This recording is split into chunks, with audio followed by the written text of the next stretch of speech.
सभी टारगेट हमारी टीम ने मिशन जीरो एंटीजन टेस्ट हो, कोविड केयर सेंटर हो, हेलमेट, रक्तदान प्लाज्मा, हमारी टीम ने मुताबिक के आदेश से कोविड योद्धा के रूप में जान की परवाह नहीं करते हुए भाई दीपक चोपड़ा, हरचंद जी बोरा, एडवोकेट अभिजीत सेठिया, वेंकट जी मंडेचा, रत्नाकर महाजन, हमारी सारी टीम के ट्रस्ट को मैं नमन करता हूँ, प्रणाम करता हूँ। मुक्ता जी ने कहा था पिछले रेगुलर से भी काम कोरोना के लॉकडाउन के दरमियान अधिक काम हुआ है।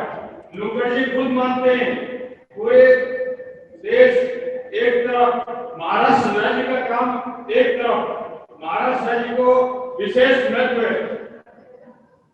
बीजेएस की शुरुआत महाराष्ट्र राज्य से हुई, वैसा विशेष करके महाराष्ट्र यानी एम को भी महत्व है। एम फॉर महावीर के अनुयायी महाराष्ट्र में सबसे ज्यादा है। एम फॉर मुक्ता जी भी हमारे महाराष्ट्र से। कार्यक्रम की शुरुआत नमस्कार महामंत्र से की गई।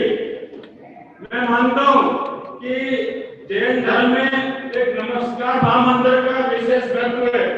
मुझे जो नमस्कार महामंत्र का एक चमत्कार जो मुझे देखने को मिला, मैं परसों ही कहना चाहता हूँ कि सुबह 5 बजे जब वन विभाग में मैं मॉर्निंग वॉक कर रहा था तो मुझे वहां पर एक शेर देखने को मिला, और जब मैं पलट के वापस बाहर निकलने लगा तो मेरे टी शर्ट के ऊपर वहां पर बीजेएस लिखा था, और बीजेएस के ऊपर था नमो सिद्धाणम, नमो सिद्धाणम।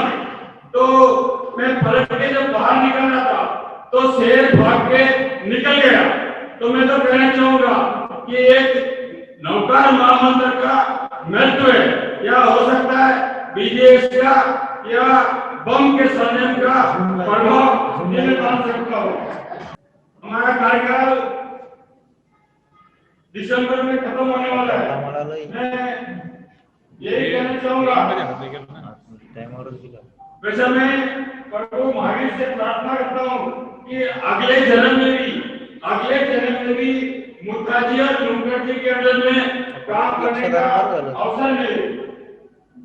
हम पद पे रहो या न रहो, अंतिम श्वास तक विदेश के लिए, समाज के लिए, राष्ट्र निर्माण के लिए मैं काम करते रहूंगा। आज के इस अधिवेशन में हम पुरस्कार प्रदान भी करने जा रहे हैं, और आने वाले 20 दिसंबर को पूरे देश के लिए बेंगलुरु कर्नाटक से परिचय सम्मेलन का आयोजित है, और आज भी परिचय सम्मेलन किशोर से आयोजन किया गया है। बहुत बहुत धन्यवाद आदरणीय सुरेश साहब, महाराष्ट्र राज्य अध्यक्ष भारतीय जैन संगठन। आपने अपने इस वक्तव्य के माध्यम से भारतीय जैन संगठन के बारे में जो कुछ बातें बताई है, निश्चित रूप से गौरवास्पद बातें हैं। और अब मैं ऐसे व्यक्तित्व को आपके समक्ष आमंत्रित करने जा रहा हूं जो वास्तव में भारतीय जैन संगठन के प्राण है, हमारे प्रेरणा स्रोत है, भारतीय जैन संगठन के जनक है, संस्थापक है। मैं उनके बारे में केवल आधा मिनट में एक बात, मैं 130 करोड़ की जनसंख्या में मैं मानता हूं कि हमारे मुक्ता जी एक ऐसे व्यक्तित्व है जो इस बात को चुनौतीपूर्वक स्वीकार करते हैं कि भारत में सुजलाम को मैं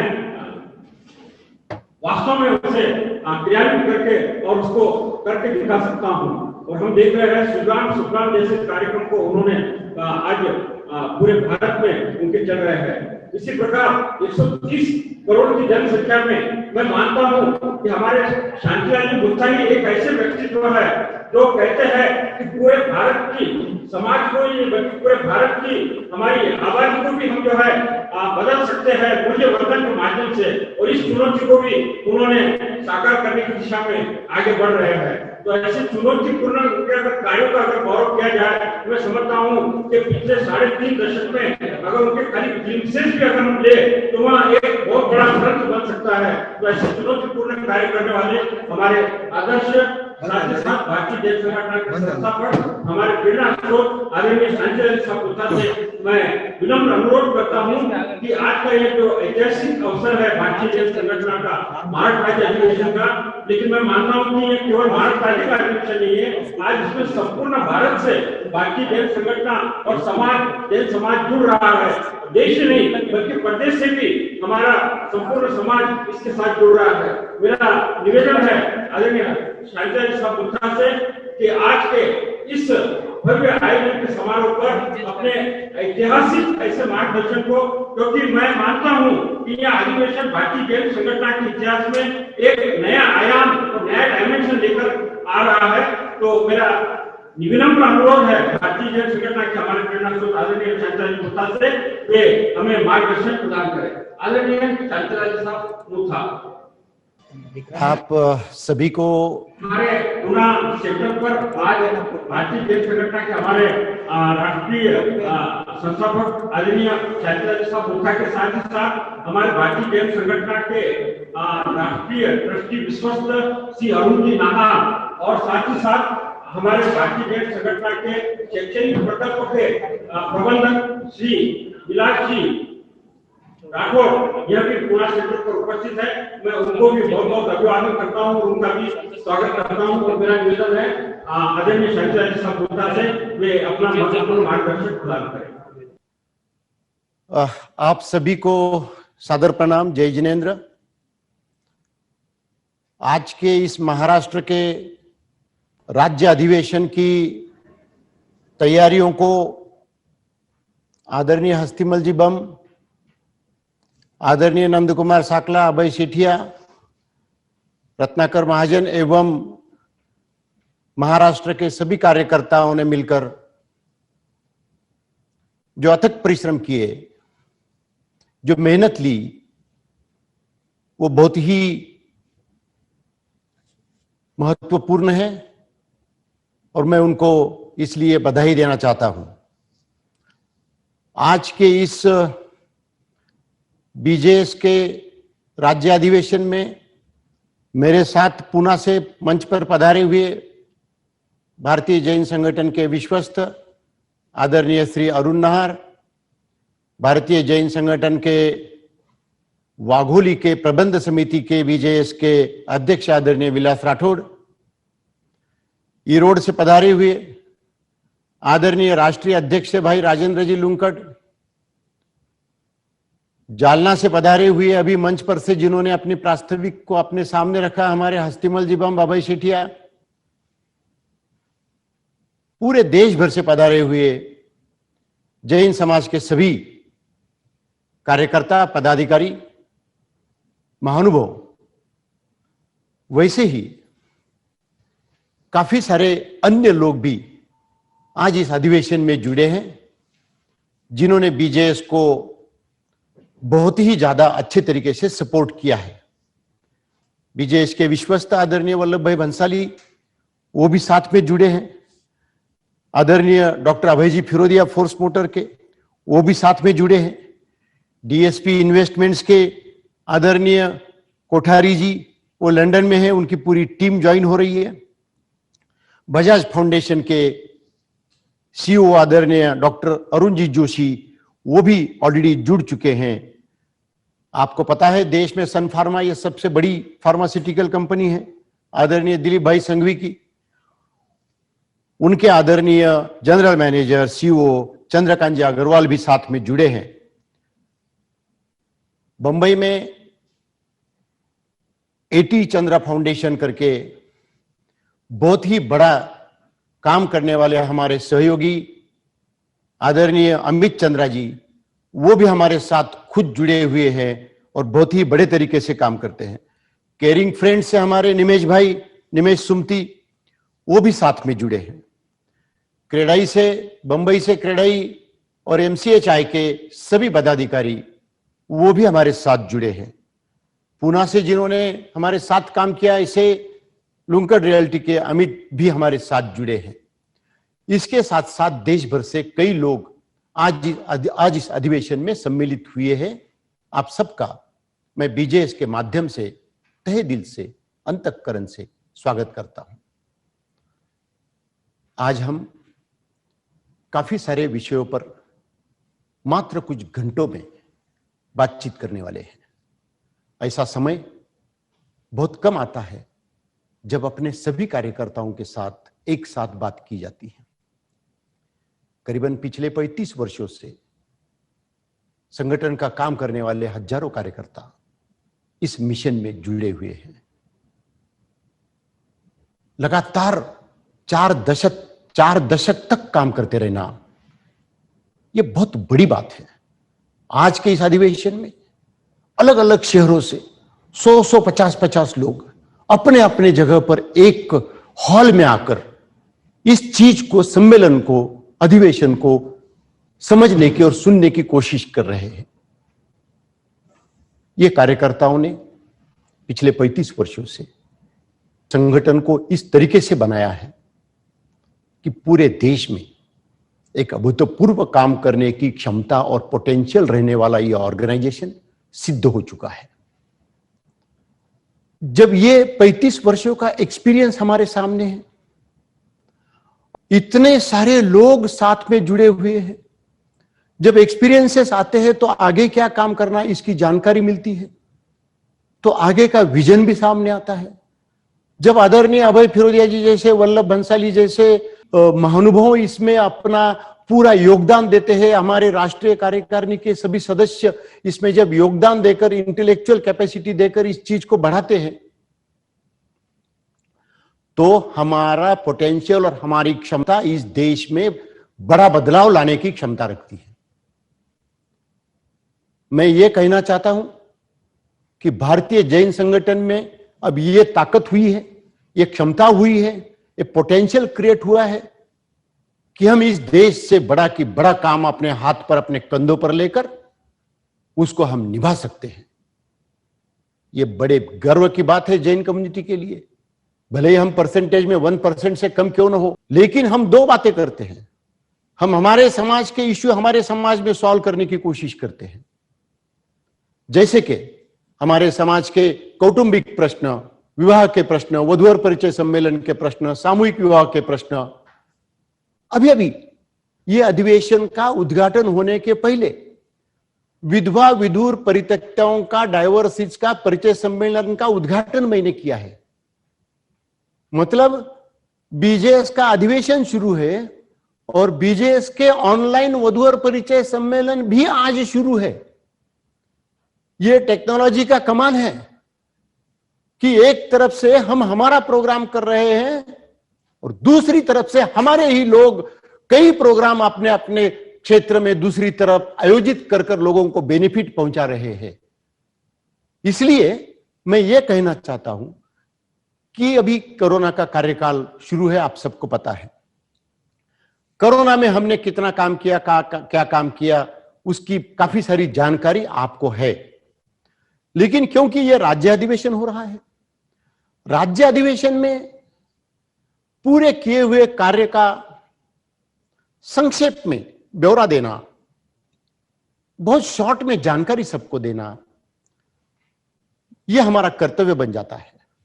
इसलिए सबसे पहले हम जब अभी इस एजेंडा को शुरुआत कर रहे हैं, तो सबसे पहले कई चीज के ऊपर हम लोग बात करेंगे।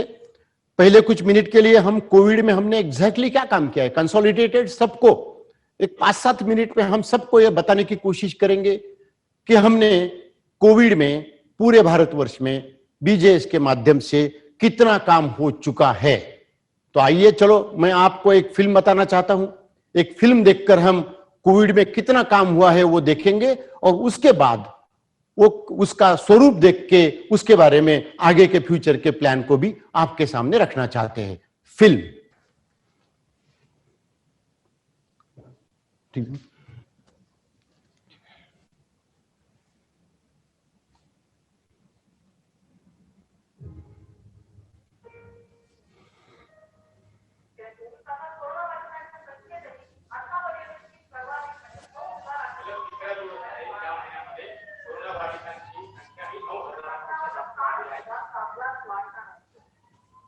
भयात कोणी उभे राहावे, आधारासी धावून जावे.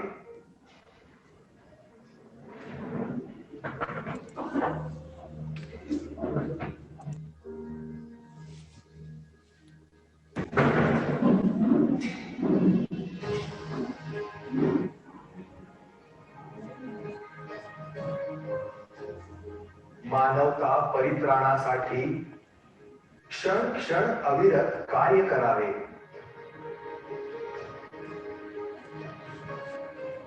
तत्सम होता भाव त्यांचा, तत्सम होते कर्म. निर्भयतेने लढून जपला यथार्थ प्रेम धर्म.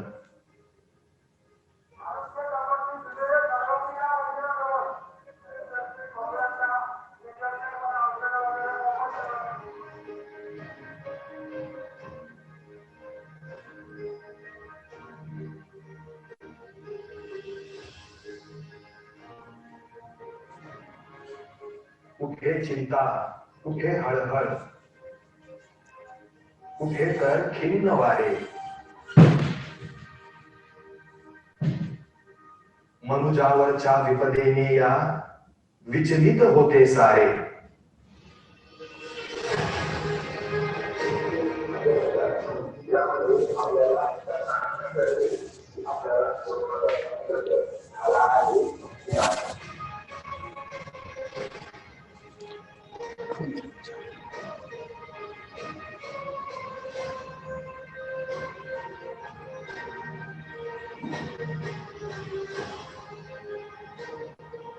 उभा ठाकला लढा अखंड या आपदेच्या नाशासाठी. समस्त मानव रक्षणासी, समाज निरामय करण्यासाठी.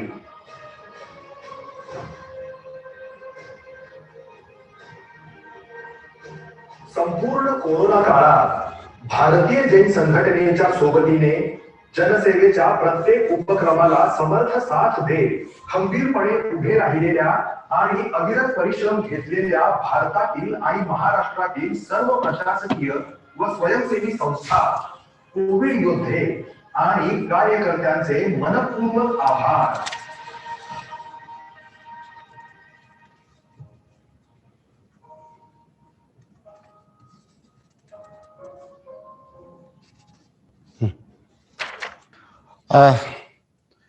देखिए, ये तो हम काफी शॉर्ट में थोड़ी ही बातें आपके सामने रख रहे हैं.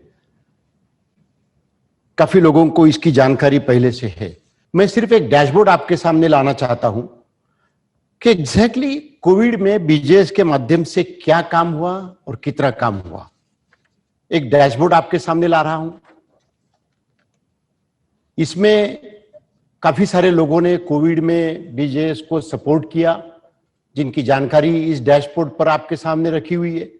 चाहे वल्लभ भाई हो, Desh Apnaye, Force Motor, Amit Chandra foundation, caring friends, Sun Pharma, Bajaj, काफी सारे लोग, क्रेडाई, एमसीएचआई, काफी सारे लोगों ने अपना सहयोग इस कोविड में दिया है. अभी कितना काम हुआ है वो हम देखते हैं. नेक्स्ट देखिए, हमने जो मोबाइल डिस्पेंसरी सेवा शुरू की थी, वो मोबाइल डिस्पेंसरी सेवा में 14,87,863 मतलब करीबन 15 लाख लोगों का हेल्थ चेकअप कोविड के माध्यम से, बीजेएस के माध्यम से कोविड में किया गया.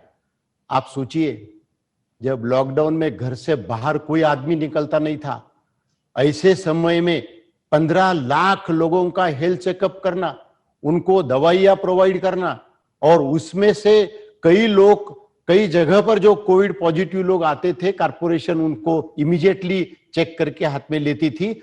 हमने 19,972 लोगों को कोविड पॉजिटिव करके गवर्नमेंट को रेफर किया.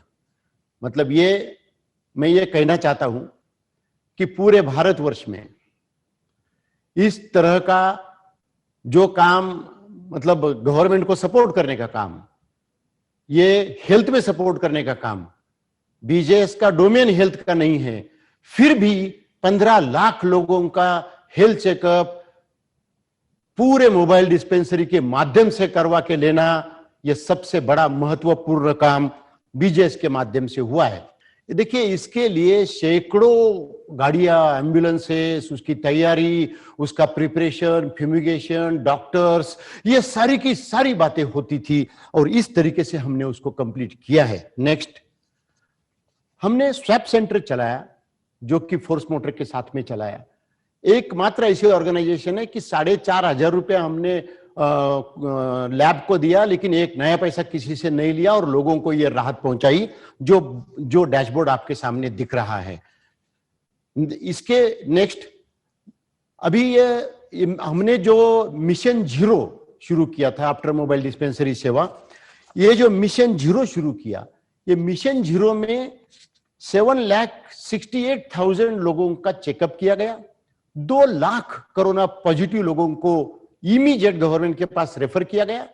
हमने खुद 36,000 आरटीपीसीआर टेस्ट किए और हमने खुद 3,46,800 ये एंटीजन टेस्ट किए और उसमें से 32,900 पॉजिटिव लोग हमारे में से सिलेक्ट बाहर आइडेंटिफाई किए गए।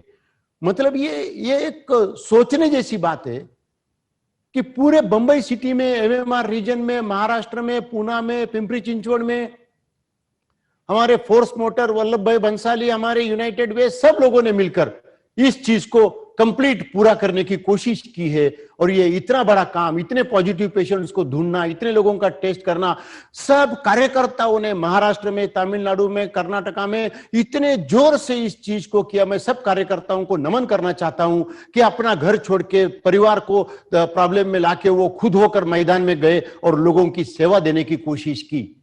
आप समझ लो, ये जो दोनों भी काम हो रहे हैं और जितने भी कोविड में काम हो रहे, ये पूरे जैन समाज के लिए एक गर्व की बात है कि इतना बड़ा योगदान जैन समाज कोविड में दे रहा है। अब इसका परिणाम भी कैसे होता है? नेक्स्ट, इसका परिणाम होने के लिए हमने इसका रिसर्च किया, थर्ड पार्टी इंपैक्ट असेसमेंट किया। पूना में जितने लोगों को हमने चेकअप किया था, जितने लोगों को हमने जल्दी डिटेक्ट करने का प्रयास किया, अर्ली डिटेक्शन की वजह से डेथ कम हो गए। जैसे कि 755 केसेस में से 3 डेथ हुए, ऐसा एक पीरियड का सर्वे था। वो इंपैक्ट असेसमेंट थर्ड पार्टी ने किया था।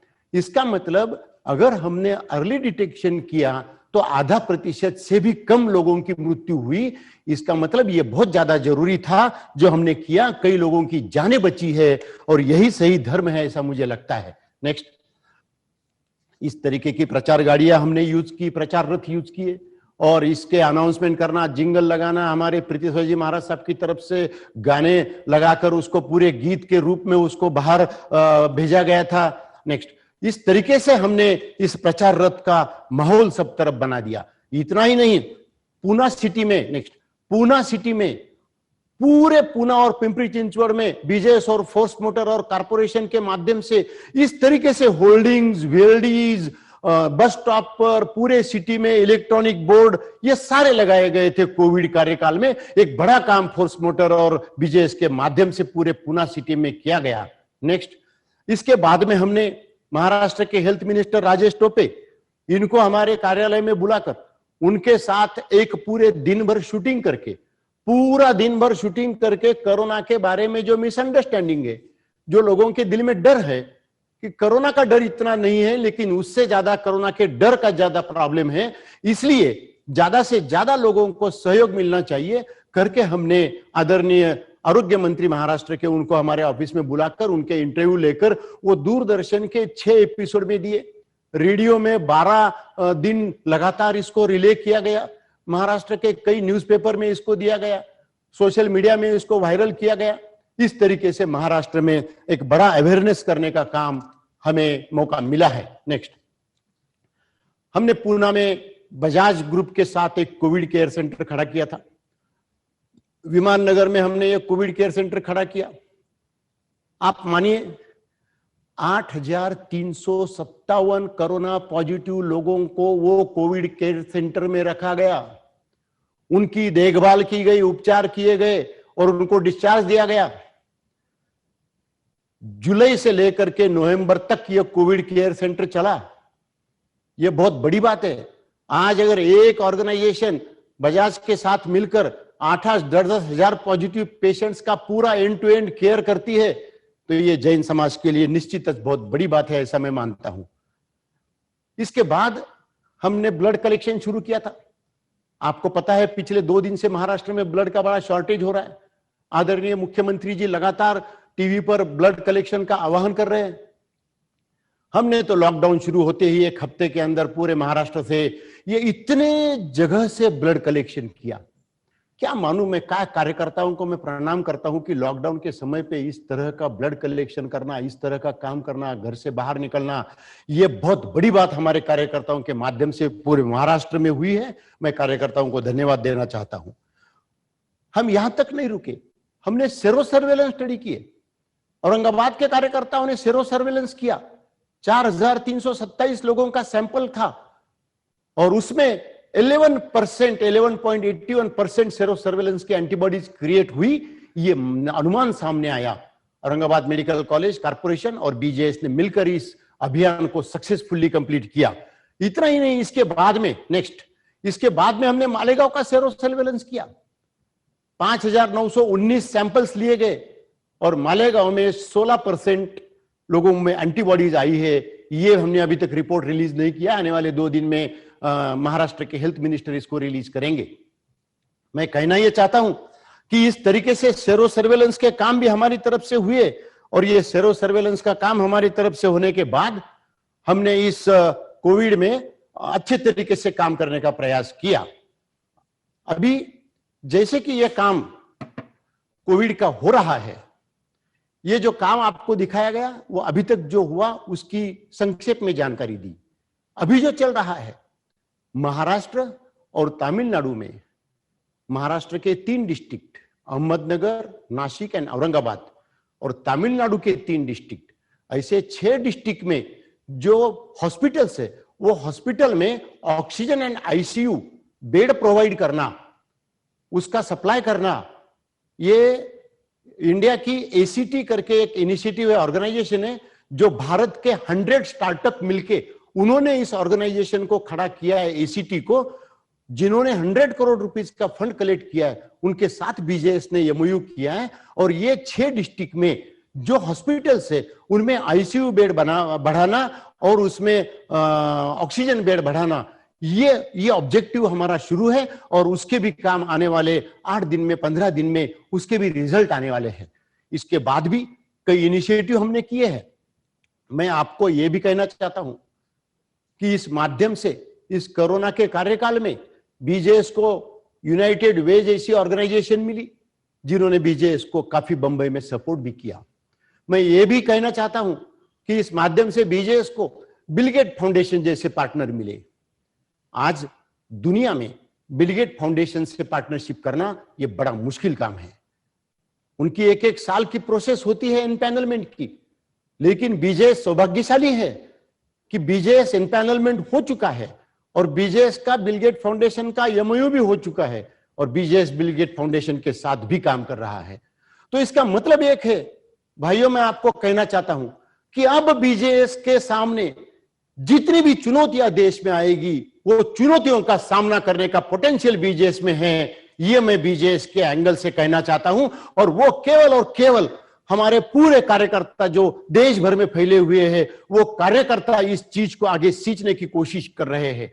इसलिए ये बीजेएस के कार्यकर्ताओं ने जो कोरोना कार्यकाल में जो काम किया है वो बहुत ही महत्वपूर्ण काम है। मैं आप सब कार्यकर्ताओं का कोरोना काल में जो कार्य किया उसके लिए आभार मानना चाहता हूं और मैं इस कोरोना के सब्जेक्ट को क्लोज करके मैं आगे मूल्यवर्धन सब्जेक्ट के ऊपर आना चाहता हूं। अब मैं मूल्यवर्धन की कुछ झांकियां आपके सामने देना चाहता हूं। मैं पहले मूल्यवर्धन की एक फिल्म लगाने की रिक्वेस्ट करता हूं। Over 20 crore children in India jointly thrive into their classrooms. They are eager to acquire these skills, develop their capabilities, and prosper in their own lives.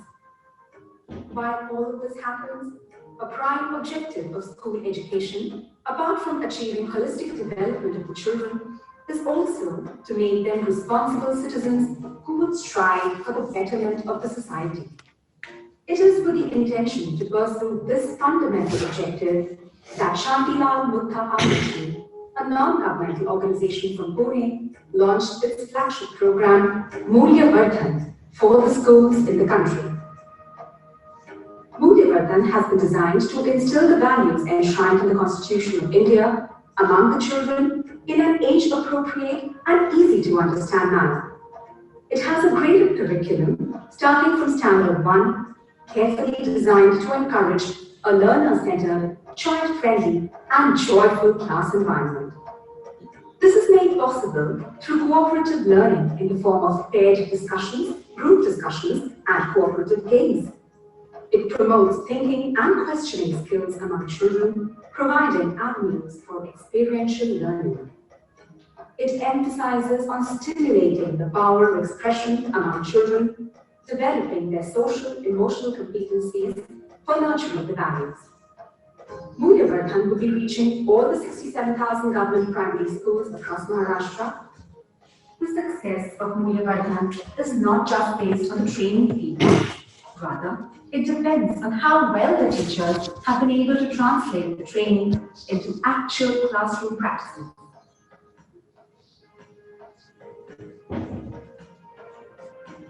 Mulya Vardhan has transcended the barriers of language and geographical boundaries.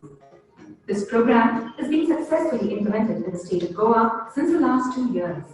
Hence, the Mulya Vardhan learning material is now available in English and Konkani. आम्ही काही गोष्टी government as well as aided school improve करण्यामध्ये काही गोष्टी केल्या आहेत. मूल्यवर्धन value education हे आम्ही 17-18 रिपोर्टात 781 किंवा 781 government primary schools are covered in the Mulyavardhan. ताजो इम्प्रूवमेंट एकदम क्लासिक आसा. हे मूल्यवर्धन इतलें बरें आसा की म्हाका दिसता प्रायव्हेट स्कुलांनी सुद्धा एडॉप्ट करपाक लागले, including the diocesan society schools, private schools. This program available to all the Urdu and English medium schools in Maharashtra. The Honorable Chief Minister of Gujarat has expressed his desire to implement Mulya Vardhan in the state, and hence the program literature is also being made available in Gujarat.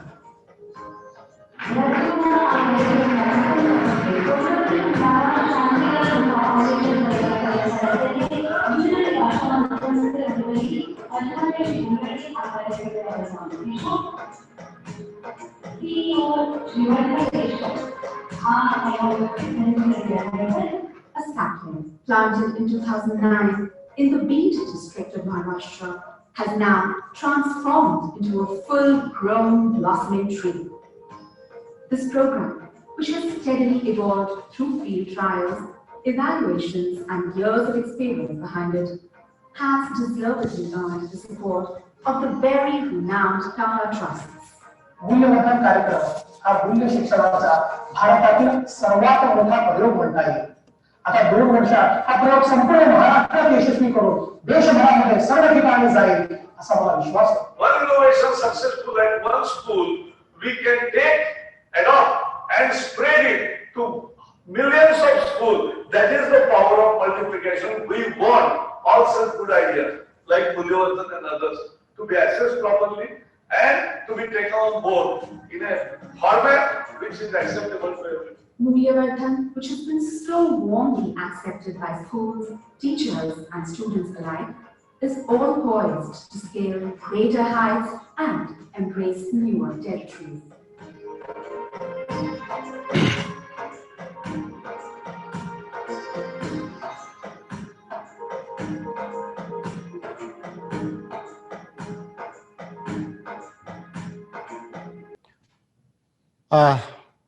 मैं आपको मूल्यवर्धन के बारे में आपको एक film बताई गई.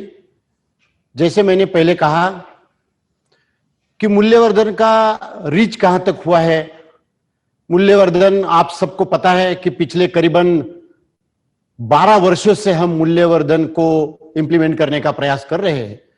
ये इस देश का एकमात्र ऐसा प्रयोग है कि जो महाराष्ट्र गवर्नमेंट के सिस्टम के अंदर, स्कूल सिस्टम के अंदर, करिकुलम के अंदर कंप्लीट इंटीग्रेट किया गया है. जो एसएमएफ ने जो सिलेबस तैयार किया है, जिसके ऊपर रिसर्च किया है, जो 6 साल तक 500 स्कूल में पायलट हुआ है 35,000 स्टूडेंट्स के ऊपर।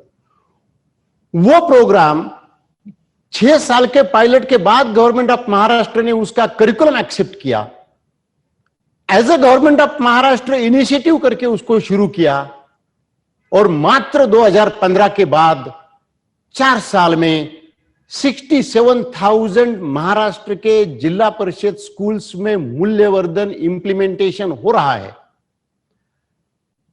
इसलिए हमने 1,95,000 टीचर्स को एम्पावर किया है। ये टीचर ट्रेनिंग यानी नॉट ट्रेडिशनल टीचर ट्रेनिंग।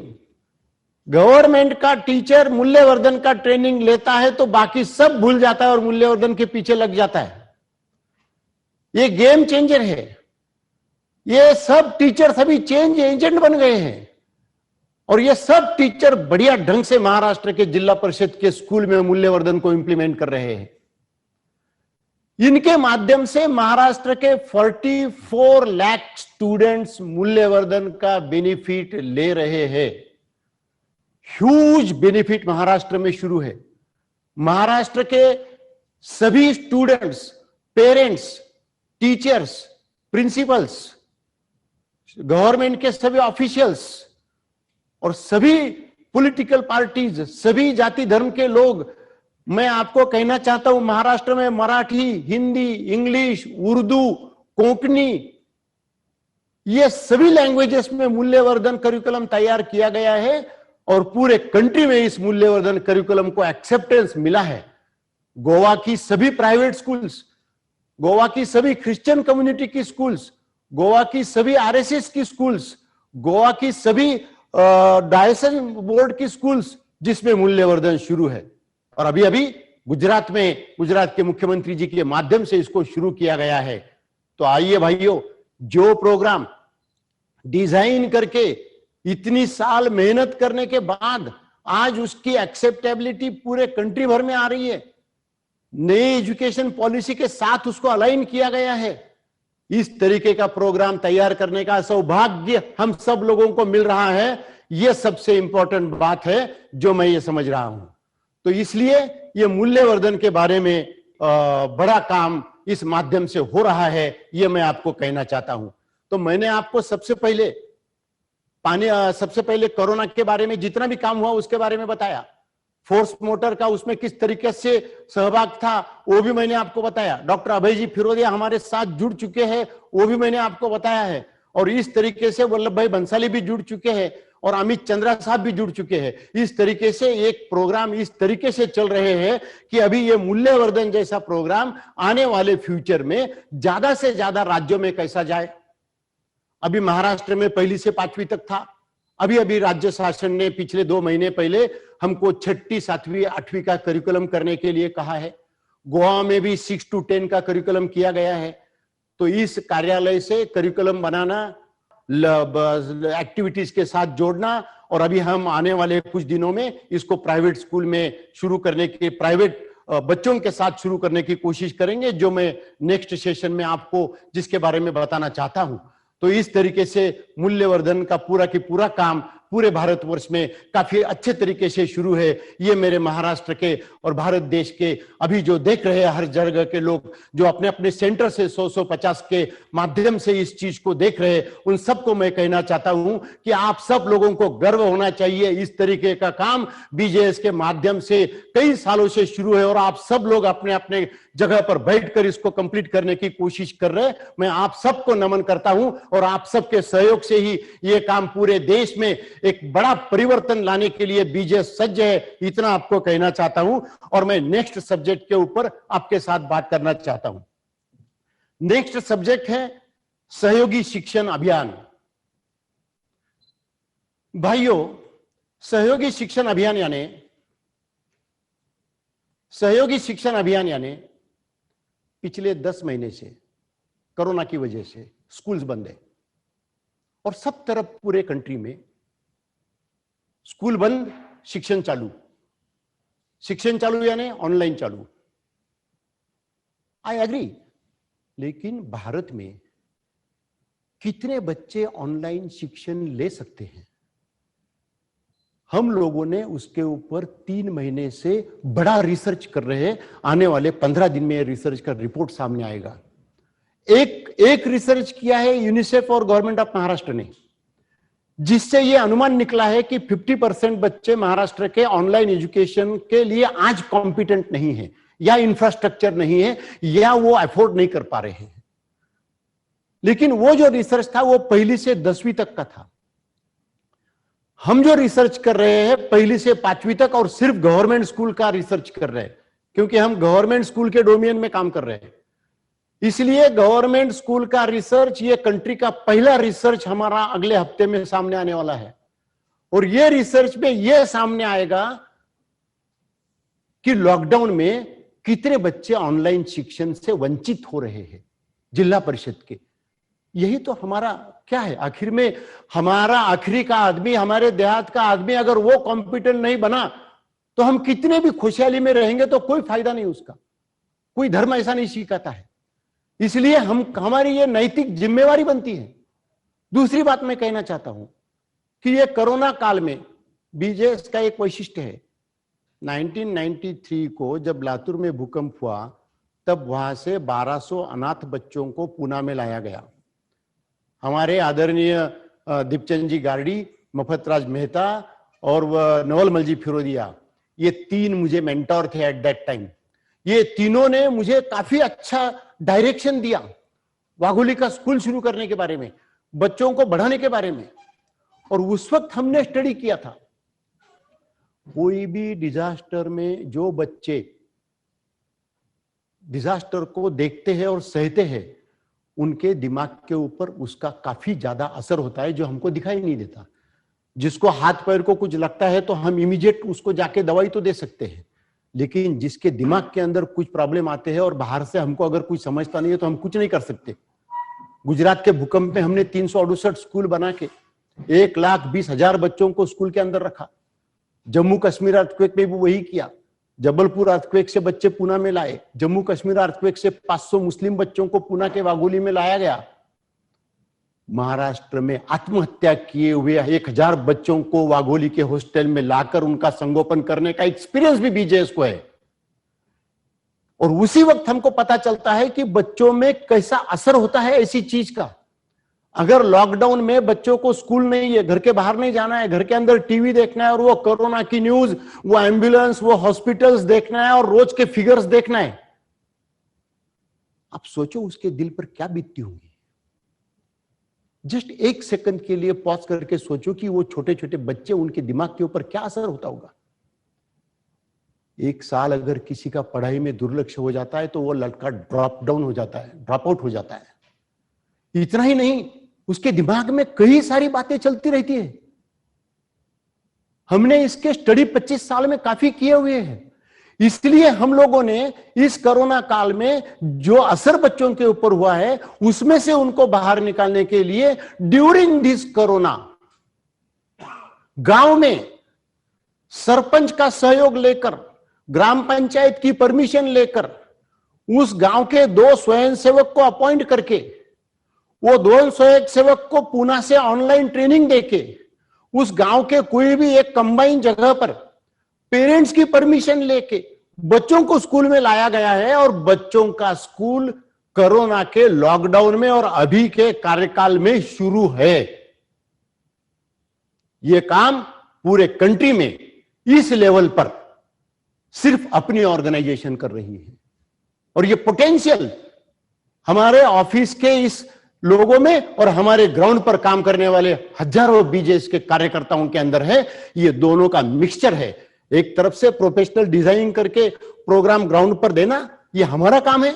दूसरी तरफ से हमारे लोग वहां रखकर उनसे मॉनिटरिंग करना, यह भी हमारा काम है। लेकिन हमारे लोकल कार्यकर्ताओं ने उसकी ओनरशिप लेकर डिस्ट्रिक्ट लेवल पे कलेक्टर हो, पब्लिसिटी हो, कमिश्नर हो, उसको ठीक ढंग से लोगों के सामने रखना, यह काम हमारे बीजेएस के कार्यकर्ता हर जगह पर करते हैं। इसलिए मैं कार्यकर्ताओं को नमन करना चाहता हूं। तो ये काम हमने कोरोना कार्यकाल में कैसे किया, एक जस्ट 3 मिनट की फिल्म आपको बताना चाहता हूं, आपके ध्यान में आएगा कि कोरोना कार्यकाल में हमने किस तरीके से काम किया। फिल्म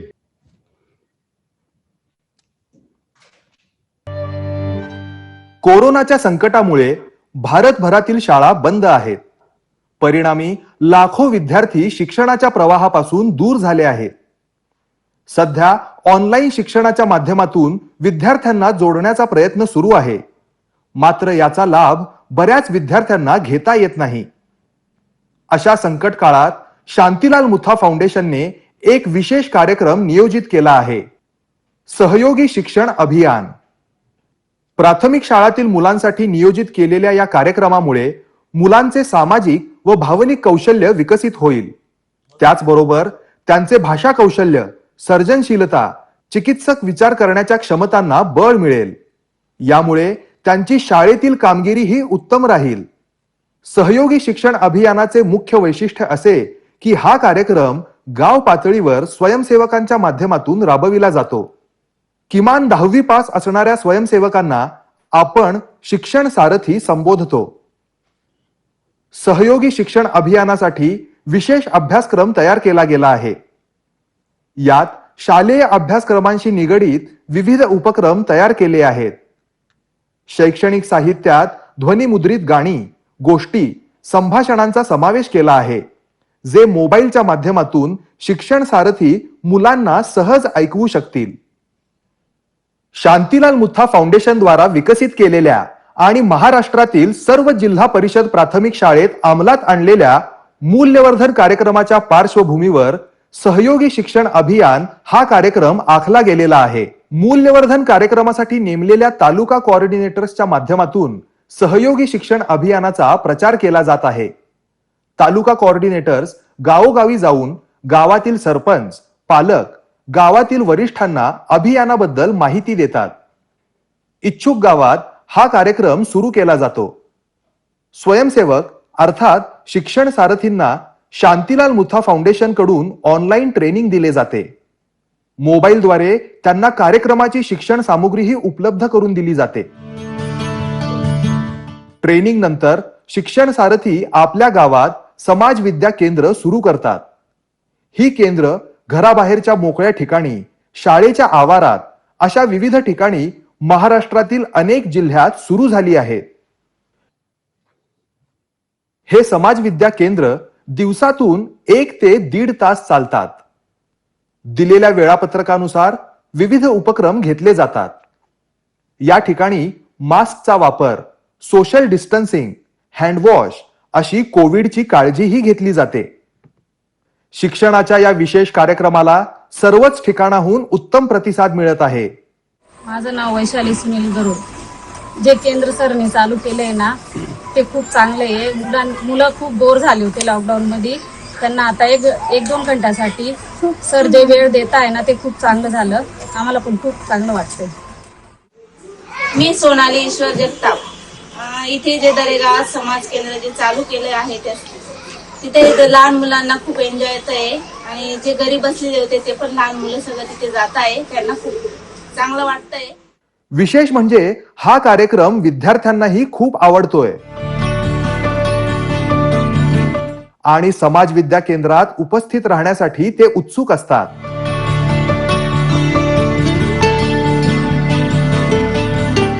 अशा प्रकारे कोरोना काळात मुलांना शिक्षणाच्या प्रवाहात अखंड ठेवण्यासाठी सहयोगी शिक्षण अभियान महत्वपूर्ण योगदान देत आहे.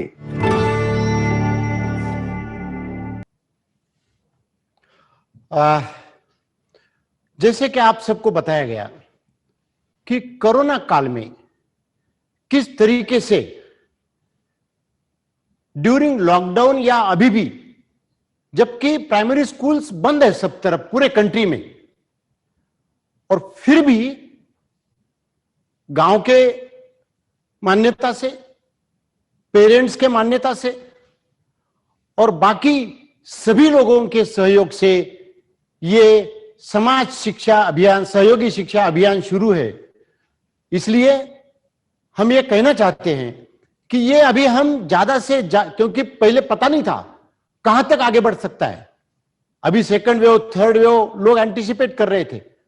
हम लोग एज ए डिजास्टर मैनेजमेंट का प्रिपरेशन करके किस तरीके से हम इसका मुकाबला कर सकते हैं. अगर कोई कारण से कोरोना बढ़ता है, अगर कोई कारण से और भी ज्यादा तकलीफें आती है, तो हमारे बच्चों का एजुकेशन सफर ना हो, इसलिए हम हमारी पूरी, देखिए कि ये सबसे बड़ा ये धाड़स है। इस कोरोना काल में स्कूल बंद है और शिक्षण चालू करना डायरेक्टली पर्सनली, ये रिस्क लेकर ग्राउंड पे जाते हैं ताकि हम बच्चों का भविष्य सुरक्षित करना चाहते हैं। उसमें ऐसी रिस्क लेनी पड़ती है और ये रिस्क लेके हम ये काम करना चाहते हैं। मैं मेरे महाराष्ट्र के कार्यकर्ताओं को ये कहना चाहता हूं कि हेड ऑफिस आज भी ये काम महाराष्ट्र के हर डिस्ट्रिक्ट के हर तालुका के कोई भी गांव में करने के लिए उत्सुक है। और निश्चित रूप से जैसे जैसे हमारे कार्यकर्ता आगे बढ़ेंगे वैसे वैसे कोरोना के काल में स्कूल बंद है फिर भी ये एजुकेशन चालू किया तो क्या कितना बड़ा काम हमारे सबके माध्यम से होगा, इसका अंदाजा भी नहीं लगाया जा सकता है। इसलिए ये पूरे कार्य की जानकारी आपको संक्षेप में मैं देना चाहता था। अब मेरा नेक्स्ट सब्जेक्ट है कि पानी का सब्जेक्ट। पानी के सब्जेक्ट में महाराष्ट्र दुष्काल मुक्त अभियान हमने शुरू किया। 2013 को महाराष्ट्र में काफी बड़ा अकाल आया, तब हमने करीबन 30 जानवरों की छावनियां, कैटल कैंप लगाए। 10-10 हजार 20-20 हजार जानवर वहां आते थे। उसके बाद में हम लोगों ने 2013 में तालाबों का डिसिल्टिंग शुरू किया। जब ये डिसिल्टिंग शुरू किया तो मैं खुद बीड डिस्ट्रिक्ट के एक गांव में जाकर 1 महीना बैठा, पुणे में नहीं आया। और इसका कॉमर्स कैसे चलता है, इकोनॉमिक्स कैसे होता है, लेन देन कैसी होती है, लोगों को, फार्मर्स जो लोग हैं वो तालाब खोदने के बाद उसका सिल्ट क्यों उठा के लेके जाते हैं, कहां जाते हैं, उससे उनको क्या बेनिफिट होता है, कितने रुपए का बेनिफिट होता है, उनको सिल्ट ले जाने के लिए कितना खर्चा आता है, डीजल को कितना आता है, मशीन को कितना आता है, ये सारी बातों का हमने स्टडी किया। क्योंकि कोई बिना कोई स्टडी किए हम एक भी प्रोग्राम नहीं करते हैं, न ही कोई प्रोग्राम हम केवल नाम के लिए करते हैं। इसलिए हम लोगों ने 2013 में बीड डिस्ट्रिक्ट के 117 तालाबों का डिसिल्टिंग किया, 20 लाख क्यूबिक मीटर सिल्ट बाहर निकाला, फार्मर्स लोगों के फार्म में उसको डाला, उसका रिजल्ट देखा। उसके बाद 2014-15 में लातूर उस्मानाबाद में काम किया। उसके बाद पानी फाउंडेशन के साथ बीजेएस की पूरी टीम जुड़ी। वो इस तरह से जुड़ी कि बीजेएस ने अगर कोई चीज ठान ली तो बीजेएस किस तरीके से काम करती है, इसका उदाहरण पानी फाउंडेशन में बीजेएस ने किया हुआ सहयोग है। पानी फाउंडेशन में जो बीजेएस को काम करने का मौका मिला, पहले 30 तालुका में काम किया, उसके बाद में 75 तालुका में पानी फाउंडेशन में बीजेएस को काम करने का मौका मिला। जहां जहां लोग श्रमदान करते थे वहां मशीन से काम करने का मौका हमारे कार्यकर्ताओं को मिला और आश्चर्यजनक रिजल्ट सामने आए। 5-5, 10-10, 15-15 हजार गांव में काम करने का मौका हमें मिला। और बीजेएस क्या कर सकती है ग्राउंड लेवल पे, ये लोगों के सामने बीजेएस की कैपेसिटी, कैपेबिलिटी और पोटेंशियल ये लोगों के सामने आया। इसका मतलब ये है कि भाइयों, हमारे सब लोगों में ह्यूज पोटेंशियल है, बहुत ताकत है। इसको अगर हम सही ढंग से इस्तेमाल करेंगे तो बहुत बड़ा काम इस देश में आगे होने वाला है। तो चलो अब जस्ट एक संक्षेप में पानी के बारे में अभी तक क्या हुआ उसके बारे में एक छोटी सी फिल्म देखकर एक कुछ फिगर्स हम आपके सामने रखेंगे और फिर हम अगले सब्जेक्ट के ऊपर आते हैं, वाटर फिल्म।